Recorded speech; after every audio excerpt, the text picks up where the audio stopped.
in those 5 states, more than voted in New York last night. And we won landslides in all 5. Those 5 states are very, very different states. They're diverse states. You've got a couple that are in the West. You've got Wisconsin in the upper Midwest, an industrial Midwestern state. You've got Colorado, a purplish to blue, more libertarian leaning state. What we are seeing is a breadth of support across the country as Republicans are uniting behind this campaign. What is clear today is that we are headed to a contested convention. Nobody is able to reach 1237. I'm not going to reach 1237, and Donald Trump is not going to reach 1237. We're going to arrive in Cleveland with me having a ton of delegates and with Donald having a ton of delegates. And at that point, it is going to be a battle to see who can earn the support of a majority of the delegates elected by the people. I believe we will have a tremendous advantage in that battle because the party is unifying behind our campaign. Of the 17 Republican candidates who started this race, 5 have endorsed our campaign. Rick Perry, Lindsey Graham, Jeb Bush, Scott Walker, Carly Fiorina. That is a tremendously wide, diverse coalition, geographically and ideologically across the party. And Republicans, we want to win. If Donald Trump is the nominee, Hillary Clinton wins, and she wins by double digits.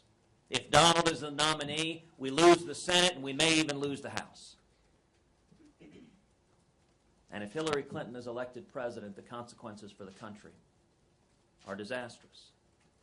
The Supreme Court is lost for a generation. The Bill of Rights, religious liberty, and the Second Amendment are put in profound jeopardy. We continue to be buried in trillions more in debt. We continue on the same path of economic stagnation and misery we've seen the last 7 years. We continue abandoning our friends and allies, including the nation of Israel. And if Hillary is elected president, Iran will get nuclear weapons, posing an enormous national security threat to our country. Republicans don't want to see that happen. Americans don't want to see that happen. That's why Republicans are uniting behind our campaign. That is why I believe we are going to earn the nomination by earning the support of a majority of the delegates in Cleveland. And it's why, as we continue to unite Americans across this country, we're going to win the general election and beat Hillary Clinton in November. And with that, happy to answer questions. Senator, so you concede that you won't hit 1237 before the convention. Last night in Philly, you also talked about the need for party unity. Mm-hmm. So for the sake of your party, are there any conditions under which you get out of the race before the convention? The only condition in which I would leave the race is if it was clear there was no path to victory.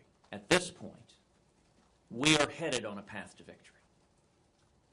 This is about winning and changing the direction of this country. At the end of the day, this is not about any of the candidates. It's not about me. It's not about Donald Trump. It's about bringing jobs back to America. It's about seeing the wages rise for the working men and women. It's about protecting the Constitution and the Bill of Rights. It's about keeping this country safe. For 7 years, we've had a president who hadn't been able to do that. People are fed up with that and ready for a change.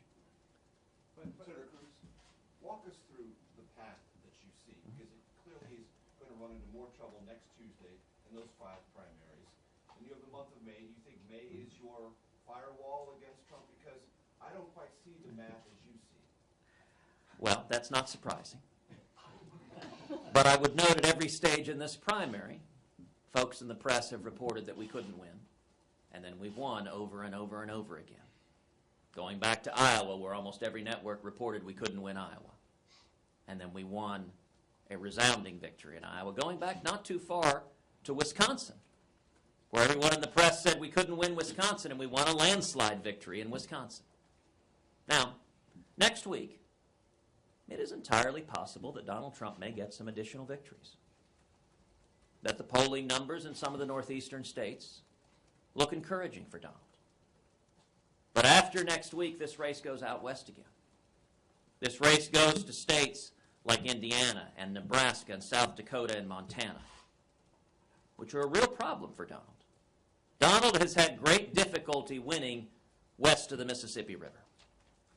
Indeed, if you look at North Dakota and Colorado and Wyoming, Donald skipped those races altogether. He refused to show up.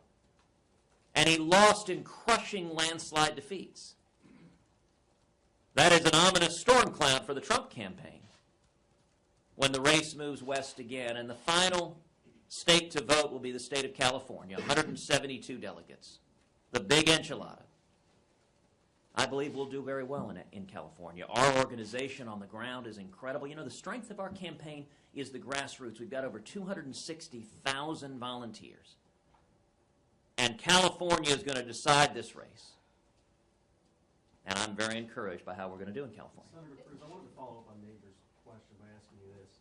With 2 weeks in a row of big Trump victories and the fact that he still has a path in the primaries and you don't, how does this impact your ability to win states in May and continue to win delegates when voters are looking at this knowing you need a convention but he does not? Now, I'm curious, did you ask the same question 2 days ago? Donald, with 3 weeks in a row of crushing landslide defeats to Cruz, how does this impact your ability to go forward? Twitter feed. But the funny thing is, Twitter feed is one thing, and yet what is covered on the news has been breathlessly, but New York, goodness, Donald is going to do well in New York. Of course he did well in New York. You've got to win a majority. And I do not believe Donald has any path to winning a majority. This is a decision that the people are going to make. James. Senator, a number of your delegate victories have come via you, so to speak, working the system, the state, county, congressional districts, and Mr. Trump, as you know, has decried this as a rigged process, and you have responded to that criticism by saying that he, in essence, is whining. Nonetheless, would you acknowledge that to the layperson out there who's not well versed in all of this, it would seem somehow not quite kosher that someone could win a given primary or a given voting contest but not pick up the majority of the delegates in that. And most polls, for example, show that of Republican voters, they would prefer to see at a contested convention simply the person who won the most delegates get the nomination. How do you address this criticism that all of this intricacy somehow is anti-democratic? It does seem to resonate, right? James, no, actually it doesn't. It resonates only with the hardcore Trump supporters. Donald doesn't like losing. He doesn't handle it well. And when Donald loses, he lashes out at the voters. He lashes out at the people. Donald had a very difficult 3 weeks where he lost 5 elections in a row. And so you're right, Donald has been whining a lot. But Donald also hasn't been telling the truth. Donald claims these are, quote, voterless elections. And unfortunately, far too many folks in the press just repeat his absurd allegations. In the 5 states that voted, over 1.3 million people voted. To put that in context, more people voted in Utah and North Dakota and Wisconsin and Colorado and Wyoming than voted in New York. Now, Donald whines about it is unfair that he doesn't get more delegates. Well, last night in New York, Donald got fewer votes in New York than I got in Wisconsin. And yet, the delegate rules give Donald many more delegates for winning New York than I got for winning Wisconsin. Now, that is the way a representative system of government works. You don't hear me up here complaining and whining, gosh, it is so unfair that New York Republicans have their votes count more than double what Texas Republicans have them vote. In Texas, I received over twice as many votes as Donald Trump received in New York. That's the way the system works. And that the important thing to understand, the reason that Donald has been complaining so incessantly, and the reason why his media surrogates repeat those complaints, is because he's losing at the ballot box. Donald has a hard ceiling of 35 to 40%, that in any state outside his home state, he has a very difficult time breaking. And what the last 3 weeks demonstrated is that the party is uniting because we don't want to hand the general election gift wrap to Hillary Clinton. If I could just follow up real quick. You say this is only resonating with hardcore Trump supporters, but the polling that I'm mentioning, and with which I'm sure you're familiar, shows that a large majority of Republican voters want to just give the nomination to the person who has had the most votes and the most delegates. They don't want to see a contested convention in this sense. Is that only hardcore Trump supporters in your mind? We want to win. Republicans want to win. And going back to 1860, every Republican nomination has been decided the same way since Abraham Lincoln, the very first president. First Republican president. Abraham Lincoln, by the way, under that standard, would not have been the nominee. But the rules of the Republican Party from the day it was founded have been, in order to win the nomination, you have to earn a majority. Now, there's a reason that you have to earn a majority. To be a strong and effective candidate, you've got to put together a majority, assemble a majority. Why do you think it is that Donald is investing so much time saying it is unfair to expect him to earn a majority? The reason is simple, James. He can't earn a majority. He knows he can't earn a majority. Donald is a niche candidate. He gets about a third of the votes in any given state, but he can't expand that to being a majority. To win, you've got to have a broad tent. To win, you've got to be able to bring in voters other than the hardcore base of Donald Trump. It's why he's investing so much time trying to convince the media, let's get rid of the requirement of a majority. Let's let him win with less than a majority. Well, that's not the way democracy works. And by the way, that is precisely why in poll after poll after poll, Hillary Clinton beats Donald Trump by double digits. And it's precisely why in poll after poll after poll for the last 4 months, I either beat Hillary Clinton or am statistically tied with her. And I'm leading her in key swing states throughout the country, including especially beating Hillary with young people. Listen, what we're doing right now, the path we're on, it isn't working. And I will say, there is such a contrast between the focus of the press and the focus of the people. If we have a gathering, there are 40, 50 people in this room? If we have a gathering of 40, 50 people in any room in America of actual voters, their questions will consistently be, how do we bring jobs back? How do we turn around small business? How do we stop jobs from going to China and Mexico? How do we raise wages again?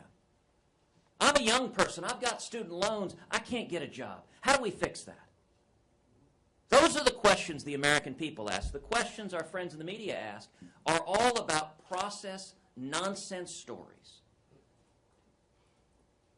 And there's a reason for that. The Trump campaign wants to distract from substance. 41 days. Does anyone here know what 41 days is? Between California and the convention. Well, that may be true. I don't know about the math of that. Yes, it is. But it's also been 41 days since we've had a Republican debate.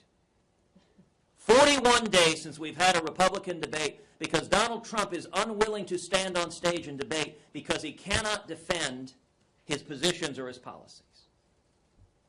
He has no substantive economic positions. His proposal for massive tariffs to raise taxes on American citizens would be economically disastrous.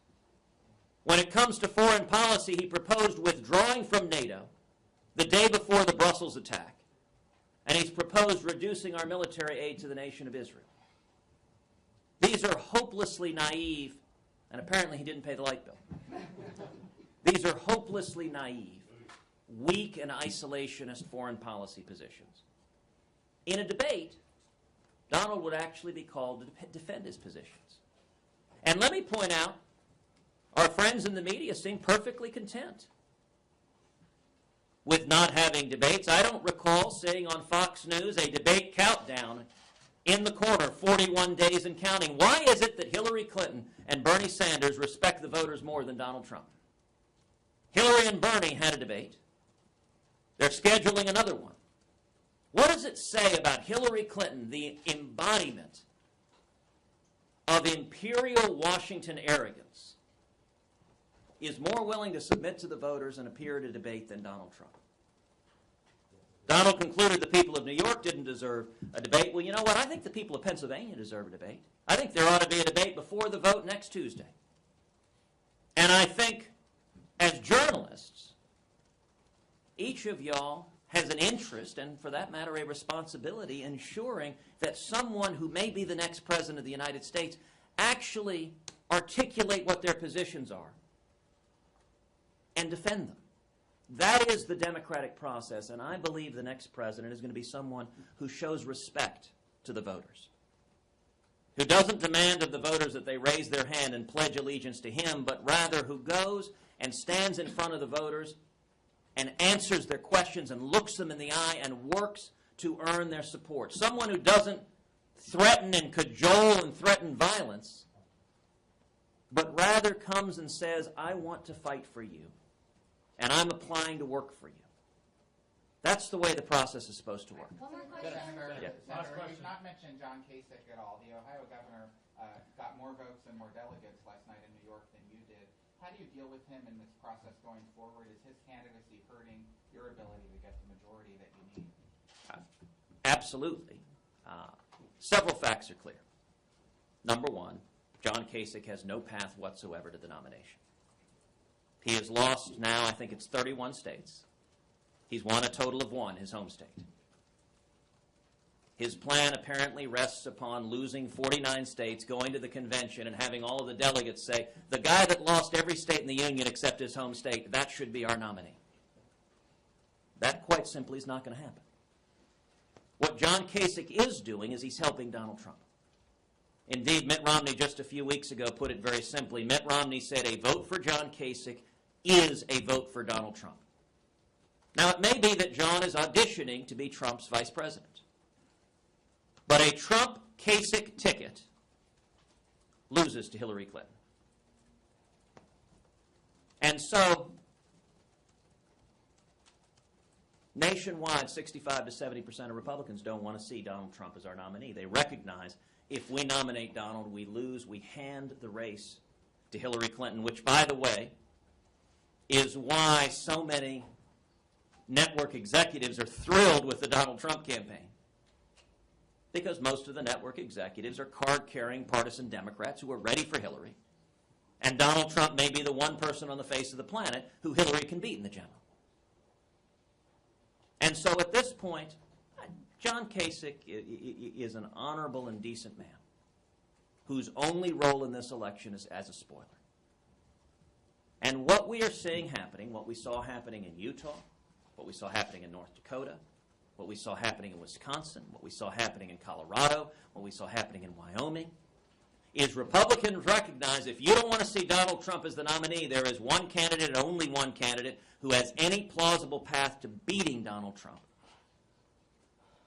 And that is our campaign, and that is why Republicans are uniting behind our campaign. All right, thank you all. Senator, Appreciate it. Senator, you spent years railing against Washington cartels. Here you are in sort of the den of the Washington cartel. Are you afraid that this is going to damage your brand? You're making an appeal to honesty members? You know, you're very confused. The den of the Washington cartel would be lobbyists in Washington that are suckling off of big government. Several honesty members are lobbyists. The people who are here are elected grassroots activists from the state. They're the people who knock on doors. They're the people who make phone calls. They're the people who organize on the ground.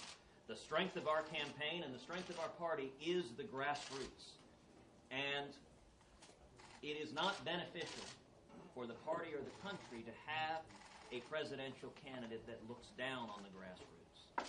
I am happy to go where the grassroots are, to ask for their support and to answer their questions at any and all times. Thank you all. Zeke, what about the living room of the Washington cartel? The semi-detached house of the...